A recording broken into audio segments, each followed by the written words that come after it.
Hello, we are live. Oh, I think we are. That's my cat in the way, isn't it? That's going to be a real problem all the way through the show. Rickman being a complete... Rickman, come on. Stealing the show. I'll just grab him. It's a pleasure for everyone to be here this Sunday as I look increasingly festive. By the time we finish, this will be Santa's Grotto. We've got a great show today with two pretty amazing guests. Now, what we're talking about today, quite a broad topic. It's the left in the age of Keir Starmer. Now, I know some are feeling pretty despondent. It's been quite the year, to be fair.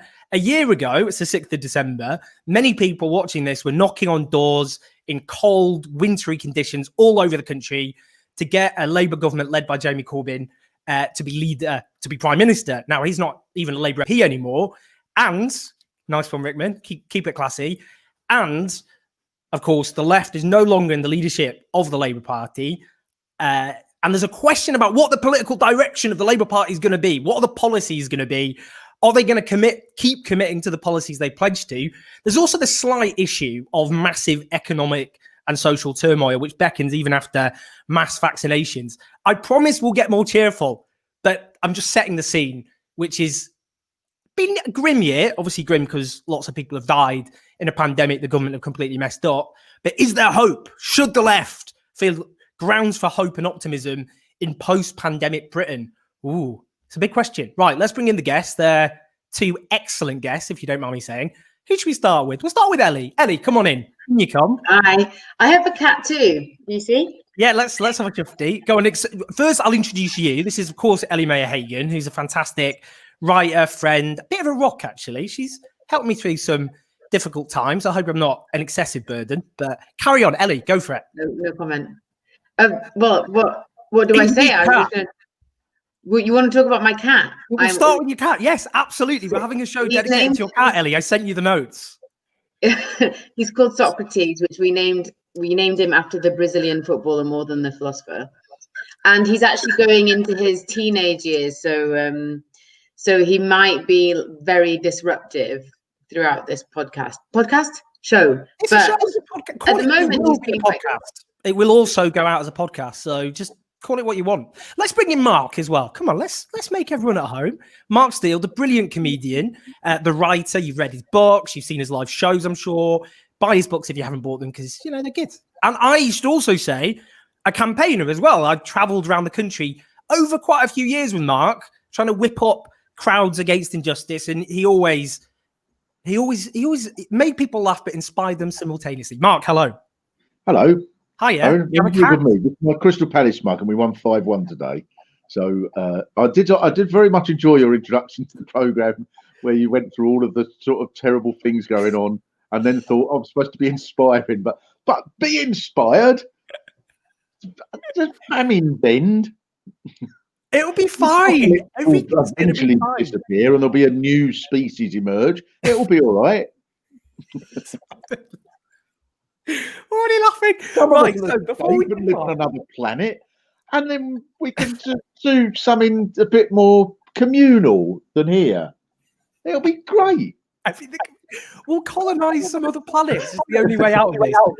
Right. So before I kick things off, just to say thank you everyone who subscribed. Get subscribing on my main page, and we are also, of course, dependent on your support.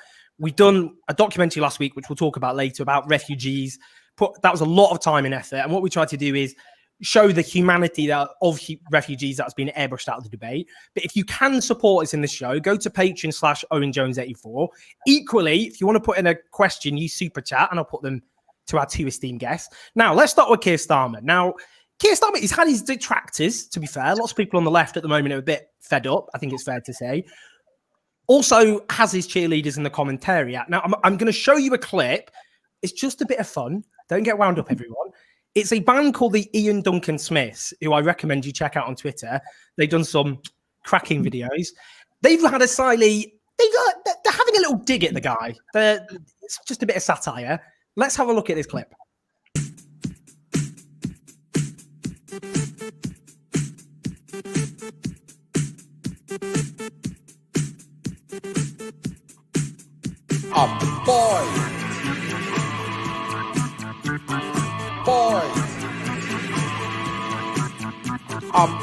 down in the street there's a virus, and there's still lots of work to be done.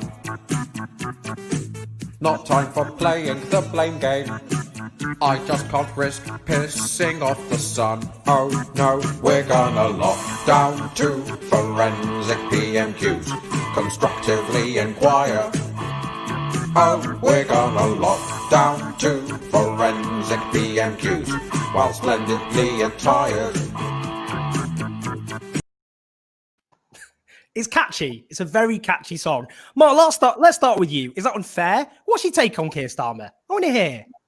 Oh, now I'm going to be really boring because I don't really know, and I think that's probably already enraged a whole section of the left who just, of course, take the view that he is just a repugnant, awful betrayal of everything that's ever been of any human use whatsoever.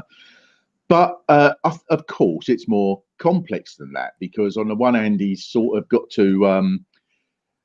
Well, on the one hand, you've got to acknowledge that the Corbyn project didn't go entirely to plan, and so I think that the Starmer and Corbyn in different ways, the people who are really 100% behind them, I just sort of can't see what the strategy is for either side, really.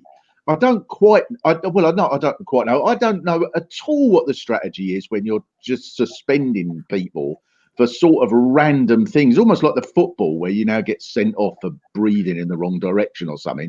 And it's like that in the Labour Party. That can't be created. Even if you don't care about any of the issues and you just think we've got to get elected, this isn't working, is it? But equally, when the sort of really angry, I stand with Jeremy Corbyn, I don't recognise that he's even no longer leader of the Labour Party people, then they haven't got a strategy either, because presumably the strategy is just to sort of to make Corbyn leader again. I know that's a bit despairing, but I think that somehow there has to be something that there has to be a strategy on the one hand, and wins over the middle ground in the Labour Party. I think the people who object to Keir Starmer's sort of emollient way of behaving towards the establishment, I think they need to sort of engage with the middle ground in the Labour Party, really, in order to try and propose something that is both sort of worthy of supporting, but also has some chance of gaining popularity. Does that make any sense? It makes reams of sense, huge amount of wisdom. I mean, Ellie, what do you think? I mean, if you would, two different arguments you can make. I mean, on the one side, you could say, well, he inherited the polling catastrophe. Labour got smashed in the election. The polling's gone up roughly level pegging with the Tories. Cynic might say that's just gone back to Labour's polling between June 2017 and the beginning of 2019, before Labour crated, and so did the Tories, except the Tories clawed back more support and Labour didn't. Hence, we live in this dystopia. Others would say on the policies, actually, he made these commitments, the 10 pledges. Others would say, well, he's not going to stick to them. And there's also the fact that the reason he won the leadership is because a lot of people who voted for Jeremy Corbyn twice voted for him. I mean, what's your sense? Do you think he's honouring his promises? And do you think that middle ground of the Labour Party, who voted for Corbyn twice, then Starmer, how do you think they're feeling at the moment? So I think the first thing to say about Keir Starmer is that he doesn't have any politics. I think most people who've been around him for a long time say that he doesn't really have any sort of strong political views. He didn't really get into politics because he was like, I have this vision for how I want to change the world, like Thatcher did, Blair did. I think Starmer is not really like that. I think, he's more like a David Cameron, who actually did change the country in the end, but in the sense that he wanted to become prime minister because he thought he'd be good at it. And I think, I think that's really where he's coming from. From what I understand, he was more inclined in his CLP to vote with the right than the left. But I don't think that he's particularly ideologically driven either way.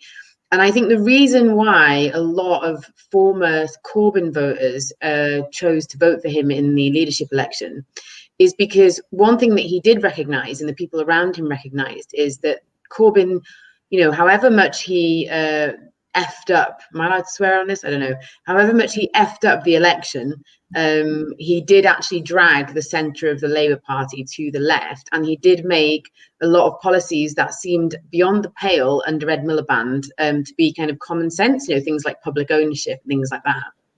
And I think what Keir did was he said, do you know what, we're going to keep all of that, but I'm a winner. I'll win an election as well. And I think after the catastrophe of 2019, I think people just wanted a winner. They wanted someone who looked like a kind of mail order prime minister, and that's kind of what he is. And I think, like, in terms of how they think he's doing now, I think actually a lot of people on the left who are very engaged overestimate how engaged the Labour membership is.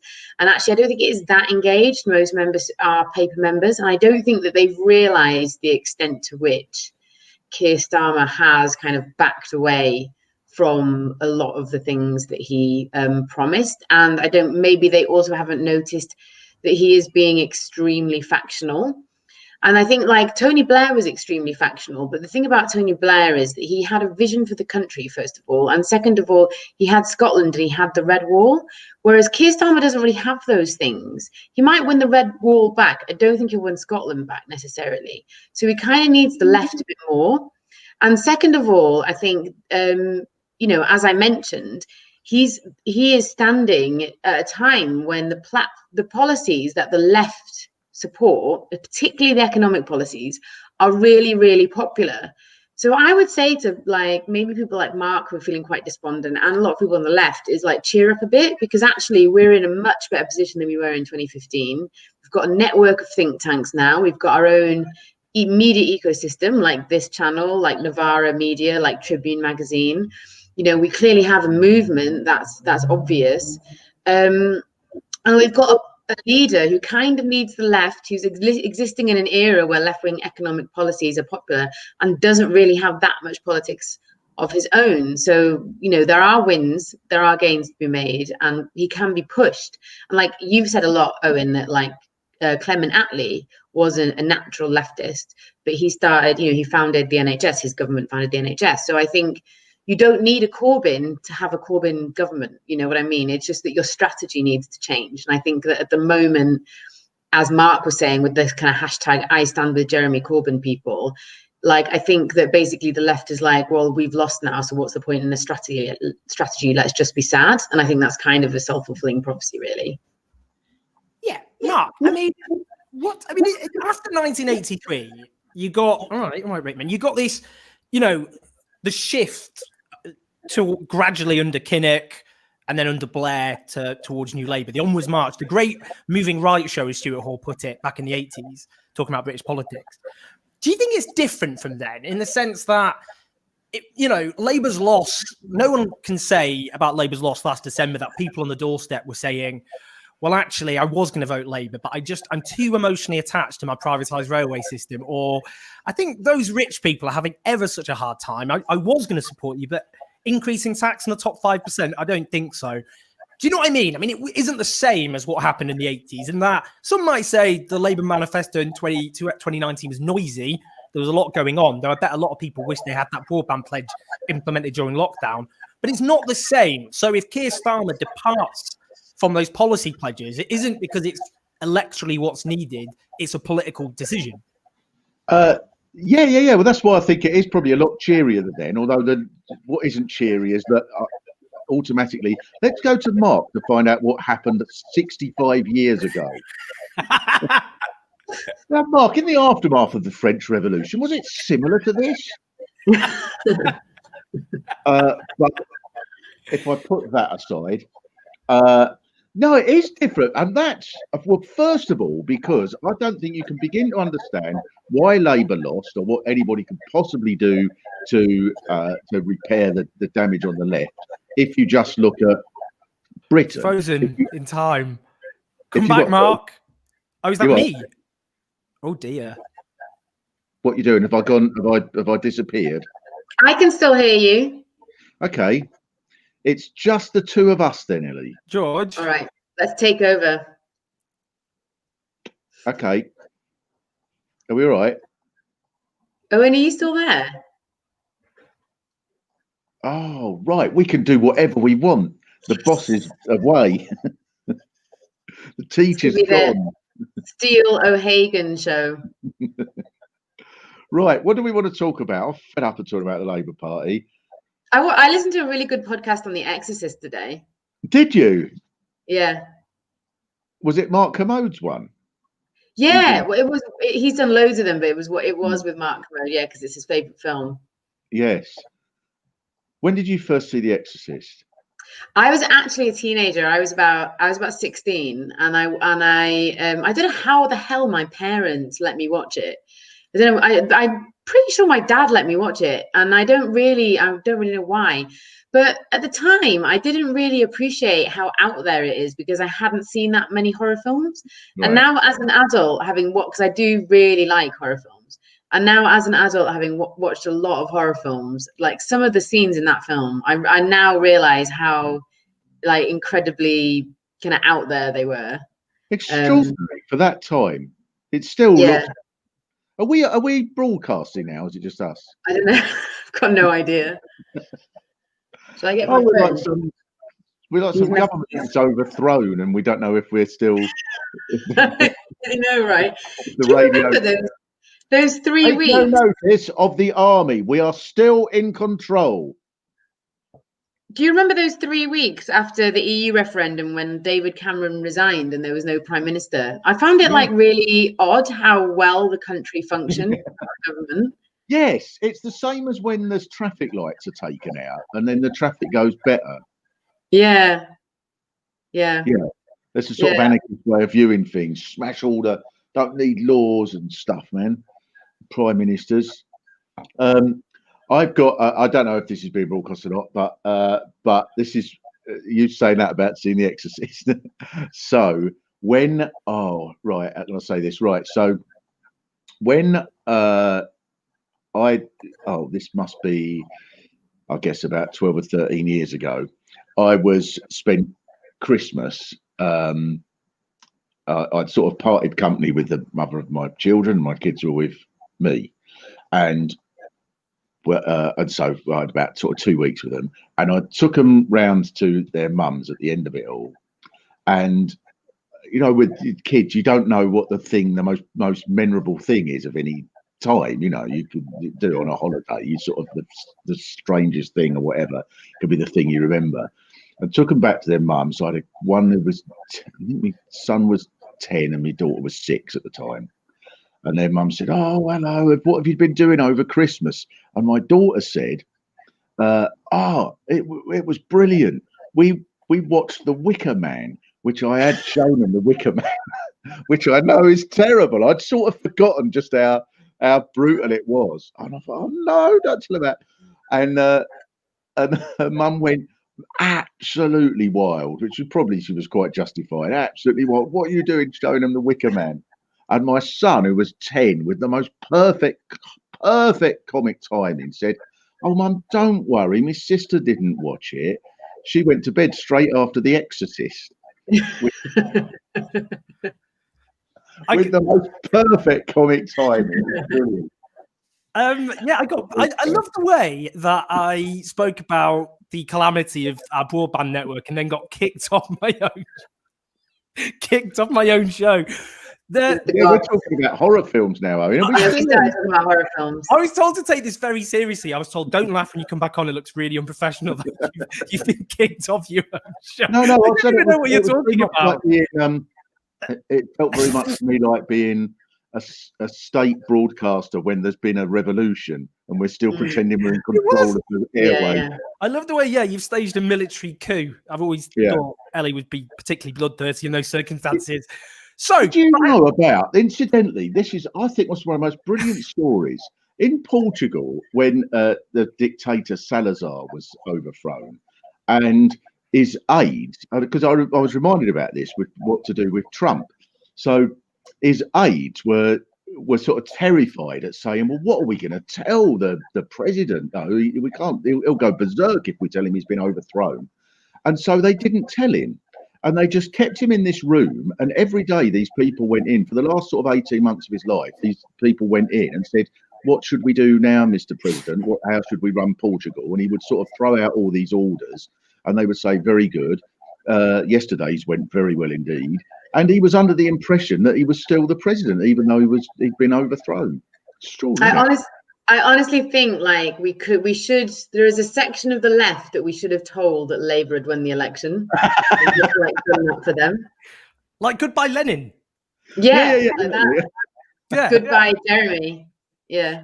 One of the things I want to talk about, I was going to throw this into the mix. So I did this documentary about refugees, which I urge everyone to watch. We put in a lot of time and effort into it. And before I show you a little clip from it, because I was quite moved by this. So the argument one of the big arguments that Labour, is going on in Labour circles is that Labour has to win back the so-called Red Wall. So these are Northern and Midlands communities that many of which had voted for Labour for generations. They heavily voted Leave. And the argument is, and it's almost like there's a red wall test put to every policy. It's like, oh, that'll go down well in X, Y, Bolsover or Rotherham or whatever. And one of the fears people have is, are minorities like refugees, migrants going to be thrown under a bus? So, for example, there was a deportation last week of people who'd lived there all their lives and Labour didn't forcibly come out.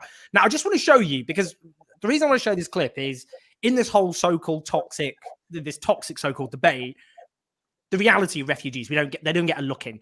And I just want to show you, there's this clip from a Iraqi Kurdish poet who I interviewed who lived through Saddam Hussein's Western-backed war on the Kurds, the Iran-Iraq war, the Gulf War, the sanctions regime, pretty grim. And he's this incredible poet, and he did this very, very moving poem I want you to see.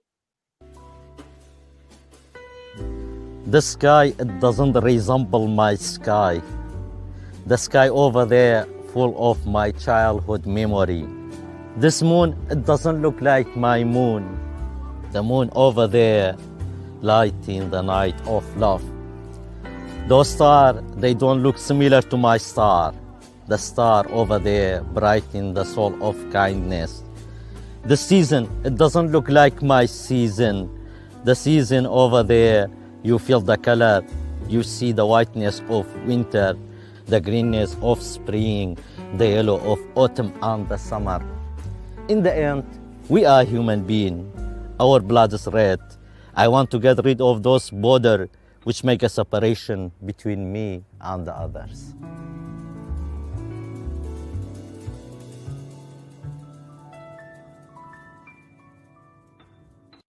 So that's a beautiful poem. It's by a guy called Kadir in Folkestone, where I went. Now, I suppose, Ellie, let's start with you on this. The argument, I suppose, is twofold, really. About, firstly, do you think this is going to happen? Do you think more and more the argument will be, I'm really, really sorry, but if we make an argument in support of migrants and refugees, that's going to annoy the very voters that Labour needs to win. And secondly, in terms of how counterproductive is it going to, in terms of, I've said it, I think it's obviously very wrong. But equally, when Ed Miliband, under his leadership, he kept doing speeches about immigration, all it did is force the issue up the agenda and onto territory that was most favourable for the Tories. And the reason I ask you this is for those who don't know, Ellie does lots of stuff on framing, about communication. That's her speciality. So, Ellie, I want to hear your thoughts on both those things as Keir attacks the camera. This is going to be a technical disaster after technical disaster. What do you think on those two issues? Your cat Keir acting as a living metaphor there. I think probably like one of the consequences of having a leader that doesn't have many politics is that he will, because he doesn't have a vision to put forward to the country, he will probably default to what people think already. And if what he is hearing that people think already is negative opinions about migrants and refugees, he probably will try to emulate that. But that would be a mistake for exactly the reasons that you say, which is that, first of all that will do is like move the debate onto territory where the Tories are more likely to win, because they will always be able to outflank the Labour Party when it comes to this issue, to hostility towards migrants and refugees. But the second thing, like one thing that I think that people in politics need to understand about the public, and this is the same in like lots of different countries, not just this one, is that on most issues, there are broadly 20% of people who will always agree with you if you're a campaigner. There are 20% of people who will never agree with you, regardless of how you try and talk about your issue. And then everyone else is up for grabs. And I think one of the mistakes that we've made historically is by referring to this other group, the biggest group, the 60% usually, we call them the middle. And what that gives us the impression that basically they like policies that are sort of in the middle. So neither in favor of refugees nor against. But a better word to describe this group of people is persuadables. Because actually, it's not that they are in the middle of right and left. It's actually that they don't really have strong political opinions. And they can be convinced by progressive and conservative arguments if they're made well. And what this group likes is decisiveness. And they also have a lot of opinions that contradict each other at the same time. So it really doesn't make sense for a leader like Keir Starmer to appeal to them on the basis of any racist views that they might be carrying, when he could equally appeal to them on the basis of more progressive issues and move them in the direction that would make it more likely that they would vote Labour rather than the Conservatives. So it really, to me, the strategy, which I think he probably will pursue, of the kind of controls on immigration mugs strategy, you might want to call it, I think, like as Ed found out, is a losing strategy. It will only strengthen the arguments of the Conservatives, and it will make it harder for Labour to make progressive arguments about other issues, because none of these issues exist in isolation. They're all kind of woven together in our minds. And once you start pushing people into a reactionary direction on one issue, other issues tend to follow as well.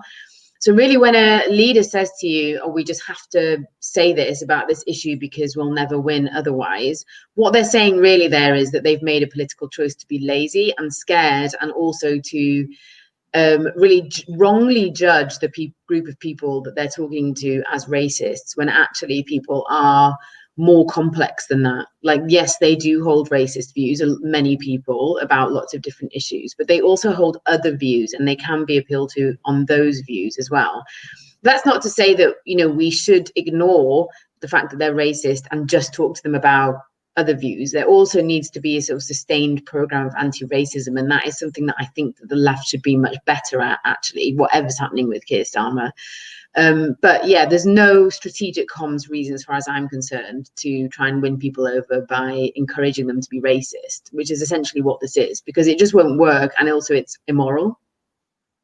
Mark, what do you think? I mean, a lot of siren voices are going to go, you woke, liberal, metropolitan, out of touch. You know, you're completely out of touch with where people are at on this. And the more you talk about refugees and migrants, the further away Labour will be from power. What do you reckon?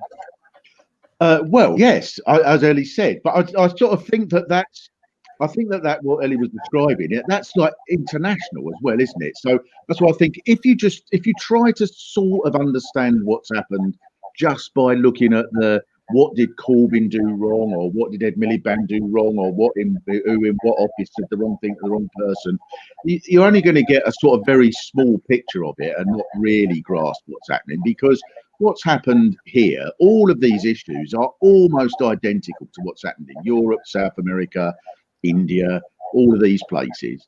And in all of those places, it's all of the sort of strategies and ideas for how you win an election, for what you have to do to be popular, that were around 25 years ago, have all crumbled. And all the sort of Hillary Clinton type people, and you know, and all of these people, they've lost the automatic support that they thought was theirs by right, really.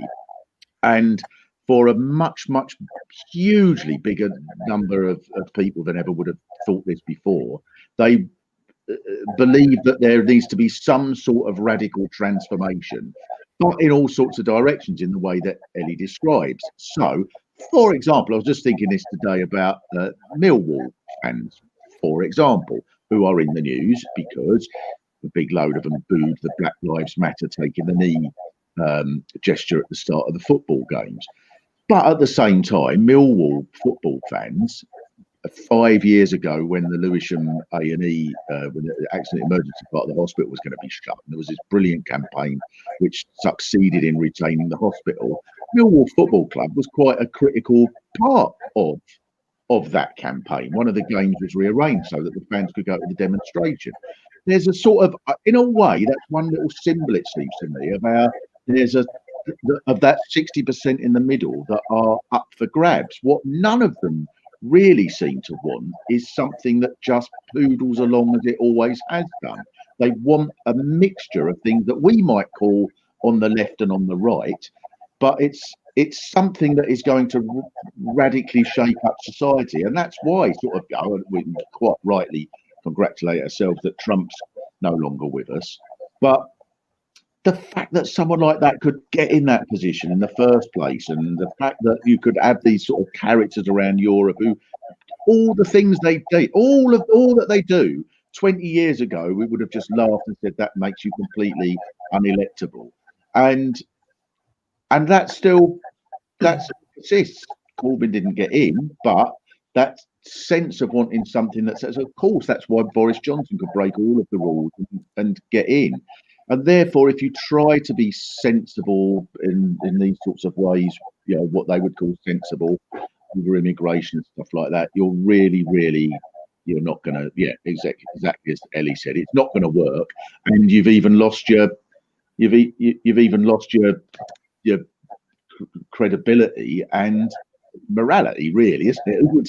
Who would see that maiden guy there with the poem and go, well, that's a very nice poem. Thank you very much for writing that. The only thing is, we think it's probably going to lose us, you know, another 100 votes in Doncaster. So sorry, mate, if you can sort of get on that boat and get out a shot. That's pretty grim, isn't it? By the way, partly because I feel like I caused a bit of distress by asking for your wisdom about the 1983 general election, and that had aged you. So a comment here: how has Mark Steele not aged in the last 20 years? And well, that's very nice, but I fear it's a little bit overgenerous. Well, they say because that sort of issue got lost with all the shenanigans of the technology. But I think that what I just said, if anyone was listening, that is sort of why it is different from the 1980s. In the 1980s, I think that, in as much as this is obviously an oversimplification, but society was going to the right. A miners' strike was not popular outside of, a very sort of sturdy bunch of people. I don't want to say that figure because someone will contradict it, but I don't know, a third of the country that were very much in support of the miners, probably less than that. But it wasn't, the right wing, like when Kinnock and then Blair came in, they were sort of going in line with the way that the majority of people were thinking. I don't think that's the case now. I think that'd be absurd now to suggest that's the case. And as you say, all these sorts of issues on whether it's climate change or nationalising the railways and so on, the policies are popular. I don't think that was the case. Or even when Tony Benn stood to be deputy leader before 1983, 1981, wasn't it? Or two. Inside the Labour Party, Tony Benn's campaign was hugely popular. Outside of the Labour Party, Tony Benn was becoming unpopular at that point. Someone will disagree, but if they do, they're wrong, because that is what was happening. Whenever there was a vote, for example, in a trade union, it overwhelmingly then lost. So the right was sort of marching with people, if you like. Now I don't think the right and the Labour Party are. I'm afraid I don't know what the answer is, but that is why it is much more cheery than it is then, in a way. I think there needs to be a radical sort of platform put forward to stand a chance. And just look around the world. Don't get obsessed with bloody Barnsley and Blythe. Look around the world at how areas similar to that around the world have gone in this direction. Of course, we know that the Corbyn campaign made a huge, great, long pile of mistakes. But if that's all you're looking at for what went, you're not. How does it explain what happened why did Trump win Wisconsin? We can't blame that on Corbyn. We'll ask people who do it. Ellie, firstly, I should say thank you to David Bowers. He's flung in a $5 on Super Chat, passing on his love for Rickman. That will help us make the videos like the video we made about refugees. So it's very appreciated. Ellie, one of the things that I suppose we're touching upon is that is different from the 80s is the generational divide. So in 1983, Thatcher won the youth vote. She had a big majority among 18 to 24-year-olds. Now more people vote Labour under the age of 40 than have ever supported Labour under the age of 40, and less pensioners are also voting Labour than ever before. They're a quarter of the electorate and they vote. What's driving that, and what do you think the left can argue to overcome it without departing from? I mean, the danger is, from a left perspective, we would argue that actually younger people aren't actually emotionally attached to the Labour Party. They're voting Labour in unprecedented numbers, not out of a kind of, an emotion, which used to be the case. People used to have this very heartfelt partisan attachment to political parties. That's broken down, but because they think it aligns with their values and will deal with their economic precarious situation. But how the danger is that, if it's a case of going for older people who are more socially conservative and economically secure, if that means throwing young people under a bus, then they just won't vote. I mean, what do you think about that generational divide and overcoming it? God, that's a big question. I think it's really important for us to remember that, like, to not take that youth vote for granted, because I think that ultimately politics is born of material circumstances, right? So the reason why I would suggest that, like, old white pensioners are increasingly conservative is because they can afford to be, because they have a house, they have, a couple of cars, and not like, well, at this particular demographic that we're talking about, not all pensioners, of course, and they're basically secure, so they're becoming increasingly conservative because they have things to conserve, whereas young people, they don't have any of those things. They tend to be more likely to rent. They tend to be less likely to have a pension. There's going to be a pensions crisis in a couple of decades time, maybe even sooner. They're in sort of precarious work and so on and so on and so on. So therefore that experience, their sort of material circumstances influence their entire understanding of politics. But, if their material circumstances change, their political views might change. And that's why it's really important to work hard for their vote, rather than just to think that they're always going to vote Labour. Like, as you say, there's no real emotional attachment to the party. It's just that they see it a vehicle for their kind of political views, or they did under Corbyn. How to bridge the divide? Well, I wish I knew.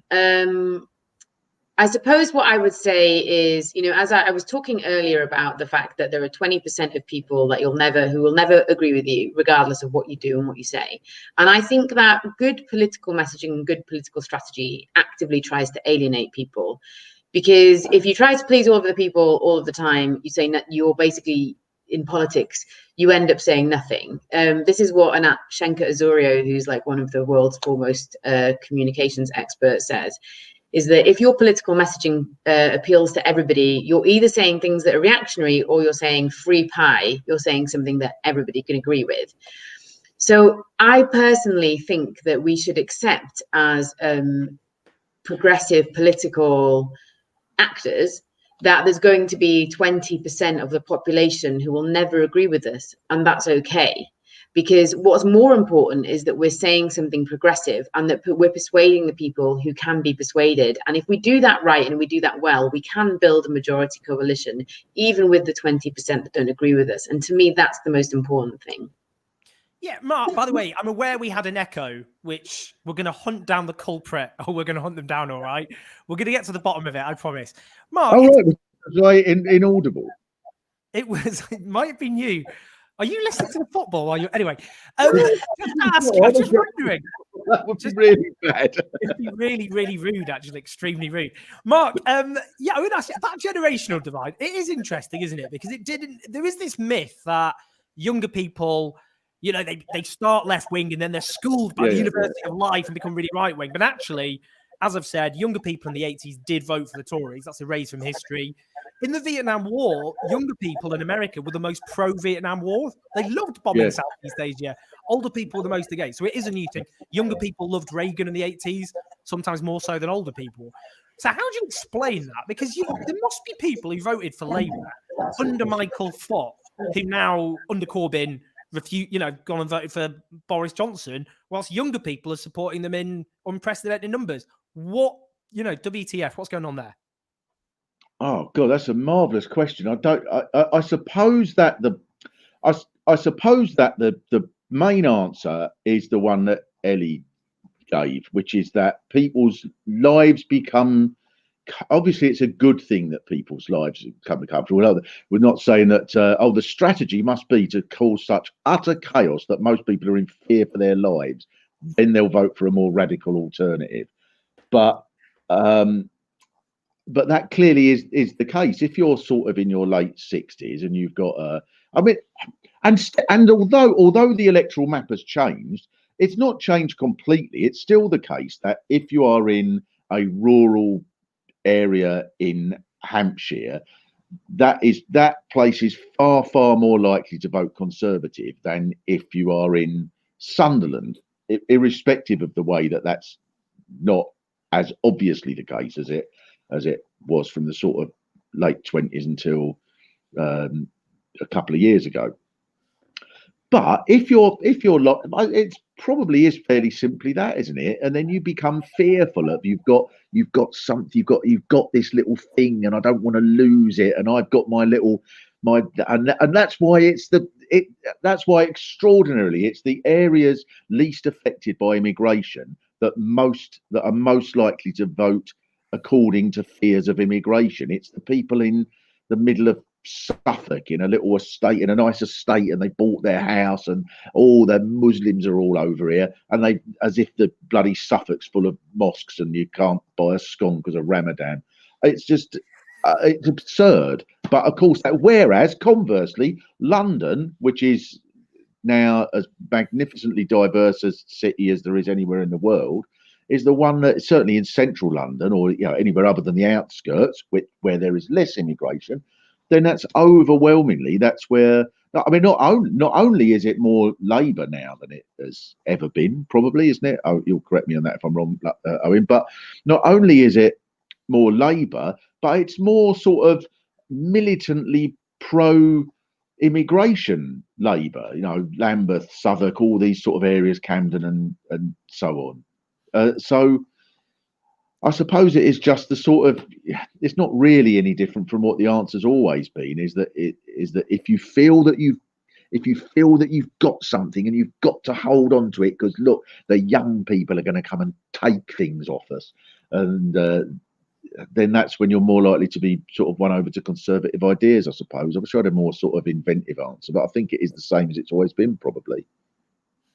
Yeah, again, apologies for the echoes, and thanks for the comments describing us accurately as an echo chamber. Very droll. Love it. I think it might have been, we think it, Ellie, I'm just going to shame you. I've WhatsApped you. I think it was you. I think it's you echoing. We've muted you for... We can't hear you because we've now muted you in an effort to isolate the echo. If you've got headphones, because you've not got my WhatsApp messages, what I'm going to do in the meantime is just put on another clip, because I met with Peter. I didn't meet up with Peter Hitchens for obvious reasons, but I did an interview with Peter Hitchens. Now, we don't agree on a lot. We had a nice civil chat. One thing we definitely don't agree on is lockdown, coronavirus. He's very anti-lockdown.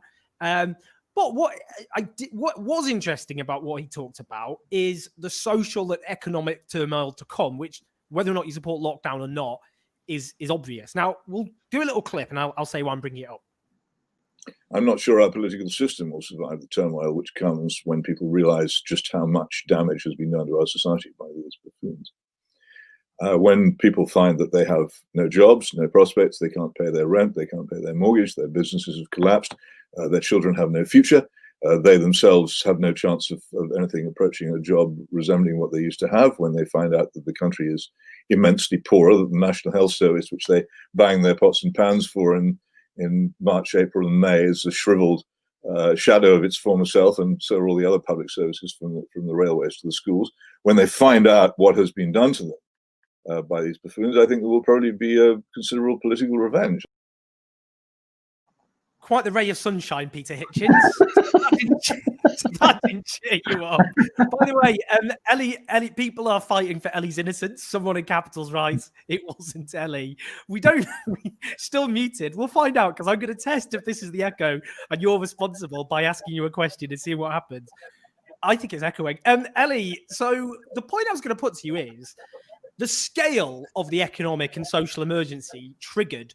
Surely, you know, the argument we would make is it means you have to have radical transformative policies. What do centrist politics look like in the age of coronavirus and economic turmoil? And of course, and this is something I know you're very passionate about, the climate emergency. And we should see coronavirus as a kind of warm-up act for an even greater emergency. So what do you think? What do you think that means Labour will have to offer a radical alternative, whether they like it or not? Or do you think they just will be like, well, tough? Well, first of all, can I just say that I cannot believe I've been cancelled by the Owen Jones show. This is a free speech issue. Give me a platform, Owen. Am I echoing? I don't think I am echoing. We'll deplatform you in a minute. Carry on.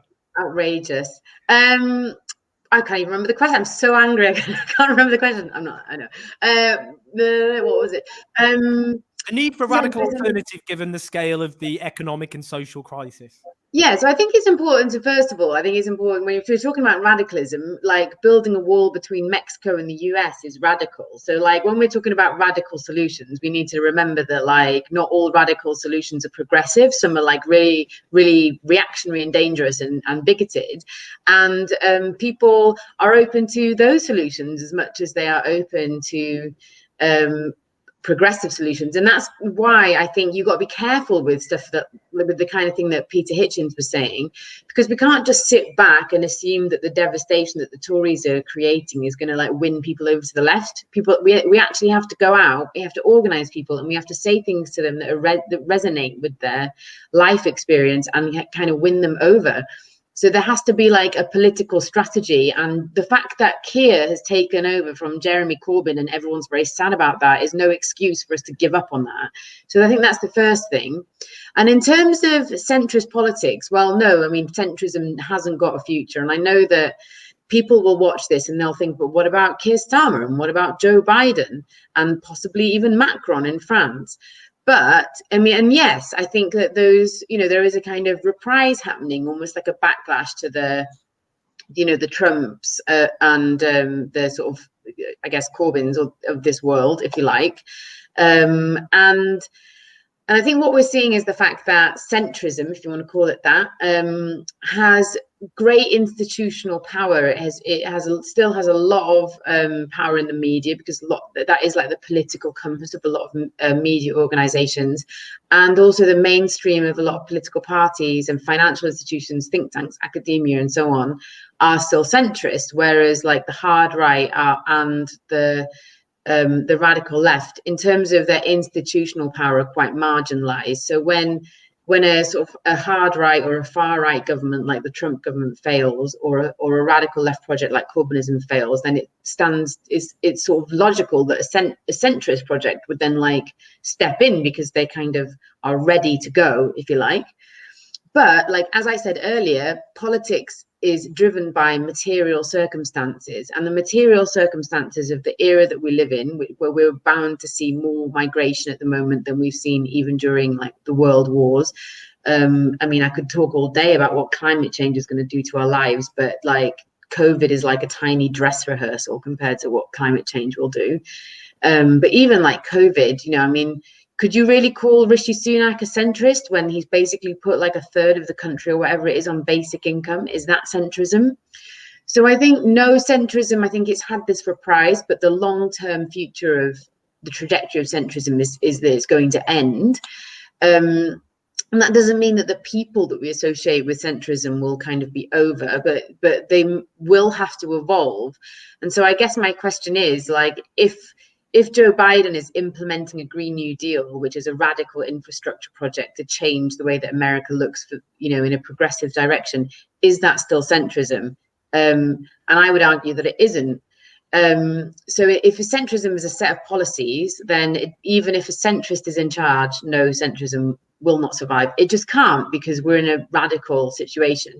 And centrism was about taking incremental measures to change society, very small incremental measures, in a period of sustained economic growth and very little instability. And that clearly isn't the era that we're living in. So it can't exist in that era. I don't think it will.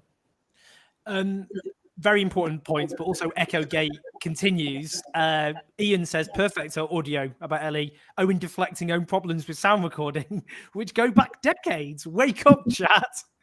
Okay, I'll just take that on the chin.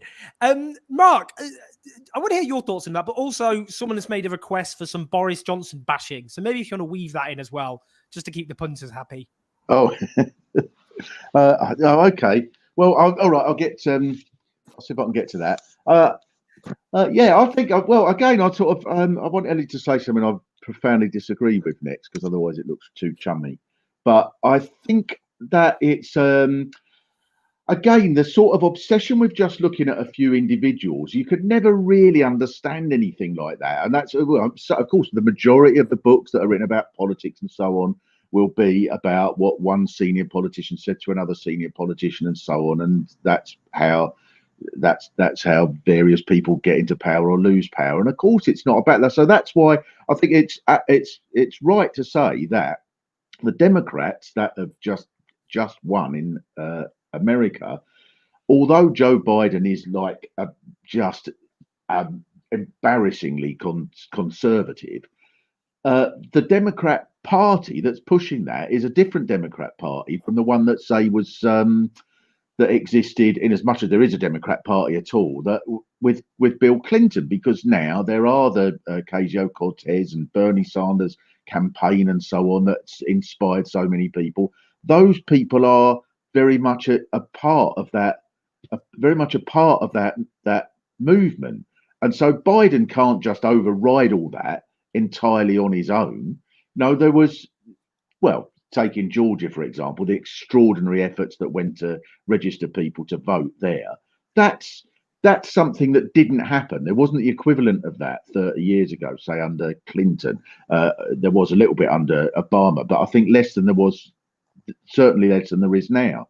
So that's why there has to be a sort of that's what's pushed Biden into having to put forward his Green New Deal and stuff like that. That's much more radical than anything Clinton did. Doesn't mean that he's going to be magnificently on the left or anti-establishment or anything like that, but it does mean that society is pushing him in that direction, because there is a growth in the number of people who believe and campaign for ideas that would once have seemed ridiculously radical.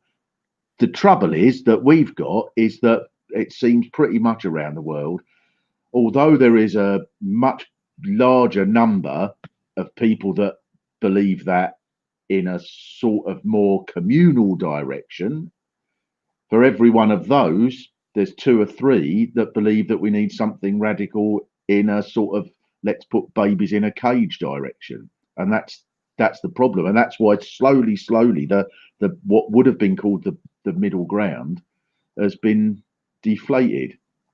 There we are. Nothing much about Boris Johnson there, obviously. Yeah, you didn't bash Boris Johnson. And maybe in the final answer, maybe we can weave in a bit of Boris bashing. Ellie, so final question. Yeah, I mean, it's just basically, the left at the moment, understandably, a lot of people are quite angry and upset. You had, obviously, the devastating electoral loss almost exactly a year ago now. Oh, that'll be an anniversary to remember.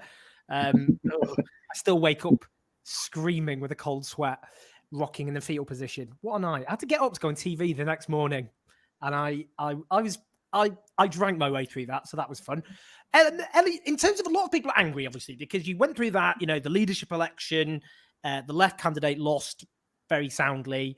And then people went through the trauma of the pandemic. People haven't been able to meet up properly to discuss what next. People are isolated. This is a very difficult time for everyone, obviously. And a lot of people, that anger is just being, understandably, it's just on Twitter, on Facebook. People feel very angry about Jeremy Corbyn. Obviously, he was leader of the Labour Party a few months ago. He's not even a Labour MP now. He was cleared by an NEC panel. He's not been given back the whip. People have been suspended from the Labour Party after passing motions or trying to pass motions opposing that. What do you think, if the left is going to end up being outward facing, and despite the, being vilified by the media and all the attacks it's under, but strategically, how does it try and connect with people so it doesn't end up this marginalized, ever marginalized, which is what the right want, and just full of the anger, which isn't really going in any kind of direction. It's just at the moment people feel besieged, lashing out, they feel they lack leadership. They don't feel that the left in Parliament offering direction a lot of the time. So what do you think constructively the left can be getting their teeth into? First of all, it's like ironic that your viewers are standing up for me over Echogate at the same time as I'm seeing the host has muted your mic in the corner of my screen. It's an outrage. I expect a hashtag to come of this. What can the left be doing? Well, I think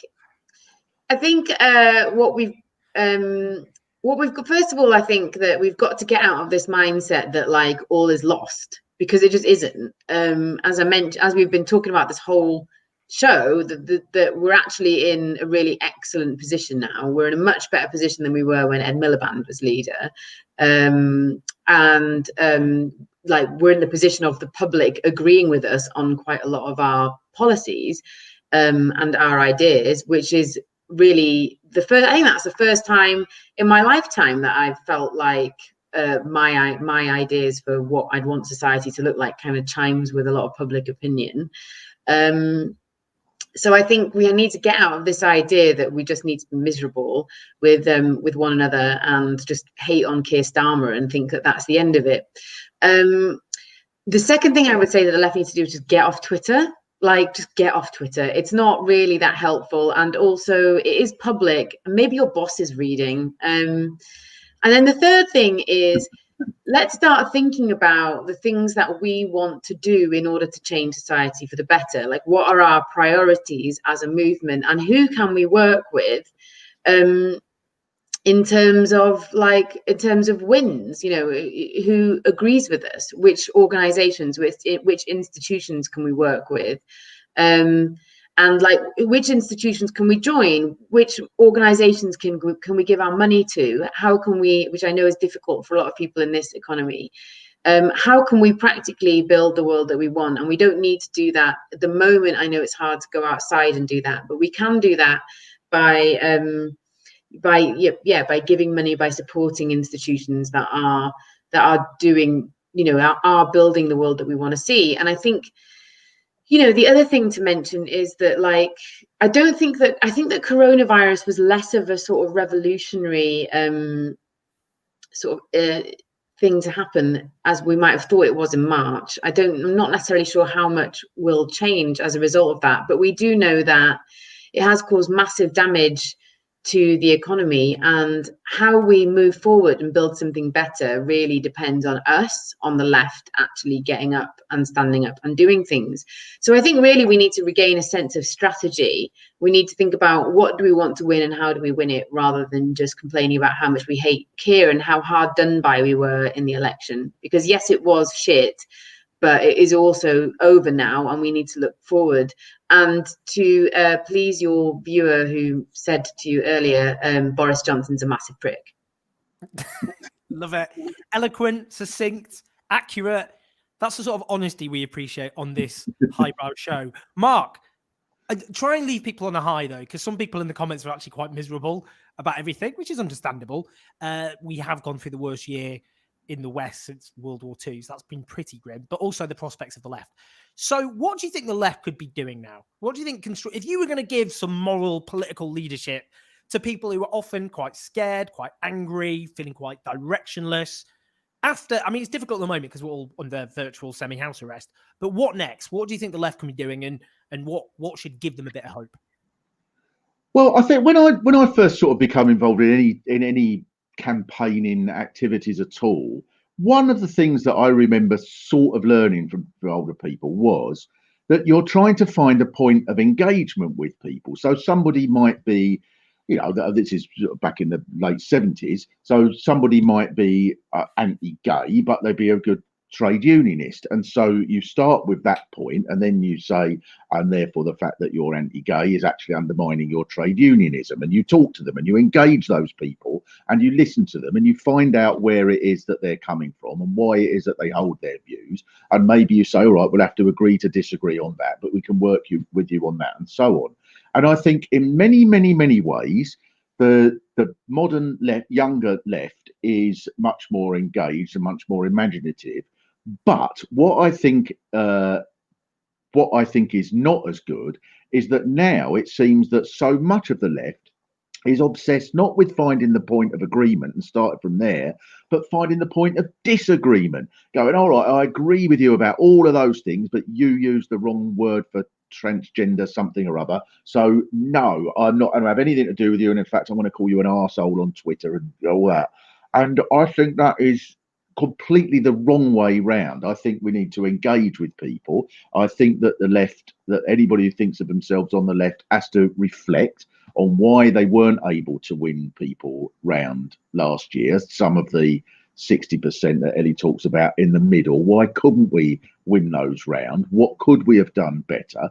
What could we have done that that might have engaged them? How do we use the media? That sort of thing. How do we just try and get on with people? If you can't get on with someone, it seems to be so much of the left is in a sort of state of utter permanent fury that, of course, you just repel people. You've got to try and be inspiring about people, like people. I don't know, half the left, I'd sort of think, I don't know why you want to liberate the working class, because you can't bloody stand most of them. I think just learn to engage with people, and I think that the possibilities are enormous at the moment, because there is so much of the world that is asking the question, what can we do that is radically different, because this isn't working? So that gives you an enormous starting point, doesn't it? In the 1950s, you wouldn't have had that. A radical solution would have been, oh, don't rock the boat. What are you talking about? Things are all right as they are. Now there isn't that. There need people, whether it's to do with the environment, immigration, or just how can I just be certain that I'm going to be able to keep living and feeding myself for the next 10 years. There's an uncertainty that means that people are asking questions. So just learn to engage with people. If it doesn't work, then think, how could I have done that better? Try not to be rude and horrible and foul and just think that you're doing something politically worthwhile because you've called 20 people an arsehole on Twitter. That really isn't going to change anything. And there we are. I don't know if that's inspiring. That's probably marginally less inspiring than the clip from Peter Hitchens. I think should hire himself out. He should hire himself out to be sort of, you could be able to get him very quickly round in an Uber if you've got people in your house that you want to leave, and you could get him round to sit there saying, well, very much I think that we're really entering into an apocalyptic situation that is going to leave almost all of us dead, and like that would get rid of all the unwanted guests, and then you can give them a tenner and go to bed.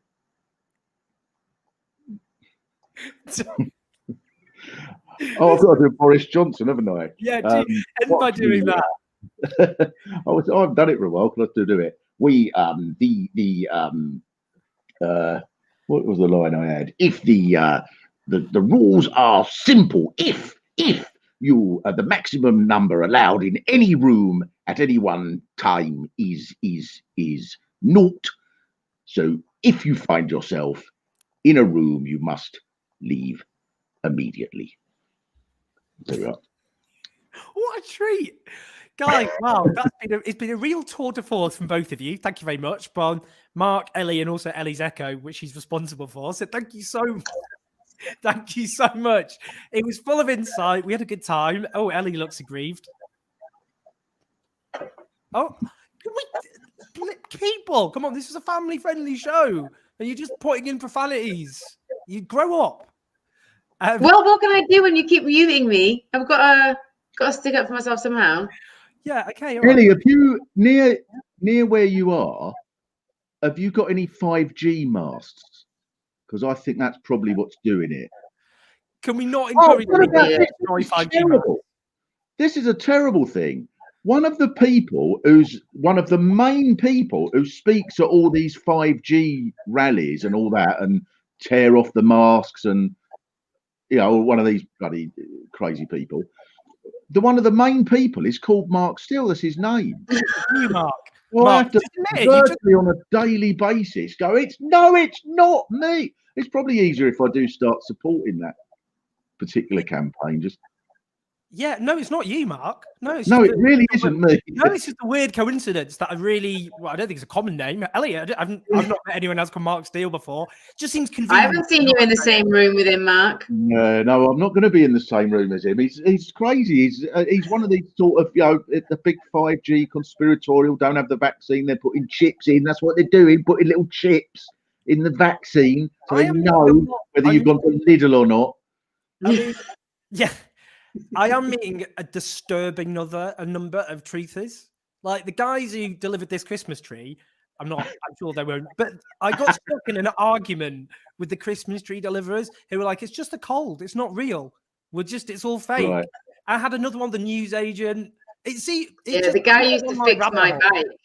The guy used to fix my bike used to say that face masks were all like rubbish and he didn't believe in them.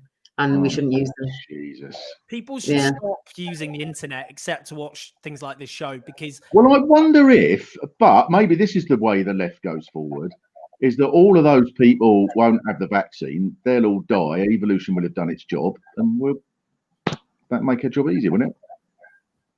Yeah, that's sorted. Oh, by the way, Mark, before I get rid of you both, we'll just kick you out imminently.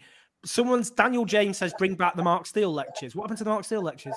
Where are they? Well, that was the television series from a long, long time ago about people. Yeah. Well, thank you very much, Daniel. Yeah. Well, that's, that was then and that's done now. YouTube is the future, Mark. You could do a YouTube series. I could do. Yeah, why don't you do that? It's not hard. Yeah. Well, yeah. Oh, that was great, though. We went all around all over the place filming them. Yeah, but thank you very much, Daniel. That's very cool. You can still see him on YouTube and stuff, yeah. Yeah, check him out, everyone. Look up the mug up. Okay, cheers, guys. That was a real honour. I owe both lots of pints. And thanks for both of you for your wisdom and your thoughts. Oh, they've just been kicked out unceremoniously. Bye, YouTube. Don't you go. I've not finished with you. But bye to both Mark and Ellie. Give them a round of applause, wherever you are. Follow them on Twitter, Mr. Mark Steele. And Ellie's changed her Twitter name. I think it's put her back on, producer. Ellie, what's your Twitter name again? It's Ellie Mae O'Hagan. That's it. Right. Okay. Get rid of them now. Kick them out. Thanks. They were both absolutely fantastic. Thanks so much. I'm going to end on a more serious note. Well, that was very serious, but we had, it didn't end on the most serious note. So I'm going to just throw something in because this is something I'm very passionate about and something I want to talk about. This has been a very tough week for trans people. And that is a sentence, unfortunately, you can say with increasing regularity in this country. Now, I'm a gay person. I grew up 90s and the noughties. When in the media and amongst politicians, gay people were often demonized as sexual predators, as preying on children, as wanting to brainwash children, as, biology is destiny. God made Adam and Eve. He didn't make Adam and Steve. That why should the vast majority have to redefine who they are because of this tiny minority? That it was political correctness gone mad, that it was loony left, that it was going to drive people away from the Labour Party and, try and go to a northern town and start talking about gay rights. And they're saying exactly the same thing all over again about trans people and about trans rights. The same tunes are being played over and over and over again in a country where every statistic shows that life for trans people is very, very, very hard. And the consequent level of mental distress, the higher risk of suicide, the fact that trans people feel terrified to use public toilets, the fact that trans people feel scared sometimes to leave their own homes, that they get beaten up, a significant proportion each year report being physically assaulted in their workplace by fellow workers or even by customers. And what we've seen in this country is a moral panic being whipped up across the British media against trans people. And we've got to speak out against it. And I want to say to trans people, because I know what it was like as a gay person when I was in the closet, and it was scary and terrifying and that fear of rejection. And I know it's so much harder for trans people, not least in Britain today. So it's important to say you are loved, you have support, and people in the media, too few of us now, but that will change, who believe in fighting for trans people and trans rights. We're not going to give up and we're going to keep fighting. And in the end, you're going to win. You're going to have equality and security and dignity that is currently being denied to you. And we know how this will end eventually. And it's still, gay people still haven't got the equal rights and security, but they've come a long way. We've come a long way through struggle and sacrifice. And in the end, and the bigots know it, they're going to lose. And they're going to be damned by history at the end of it. So solidarity with trans people. I know how tough and hard it's been. Lots of love, everyone. Thank you for tuning in. And also, please subscribe to the channel. And go on to if you go to the main page, the YouTube channel, you click the bell, then you can get notifications whenever we do a video. So then you don't have to be guilt tripped with pictures of my cat, which I used as bait to get people to watch this. I'm not ashamed of that. And also, if you can support us, and we showed that clip from that documentary we did about refugees, a huge amount of time and effort and money went into that. If you want us to make more of those sorts of videos, then please support us. We've got some really important videos coming up, including about young trans people being denied access to healthcare and being stuck on waiting lists. We're going to go up to the north. I'm a plastic northerner, and look at working class communities which are being abandoned and ignored. And we've got lots of other ideas. Please keep sending them in. But lots of love, everyone. We can say happy Christmas now. 6th of December. What's your problem? Get your trees up. It's been those were both amazing guests. It's been a real honor. And I will see you next Sunday at 5 o'clock. Oh, before I sign off, got an interview with Noam Chomsky next week. Can't say that every day, can you? Noam Chomsky, Mary Lou McDonald, who's the leader of Sinn Féin. That interview's going up next week. I've already done it. And we've got some other really, really cracking interviews coming up. And that's thanks to your support. So thank you so much. Lots of love, everyone. See you next week.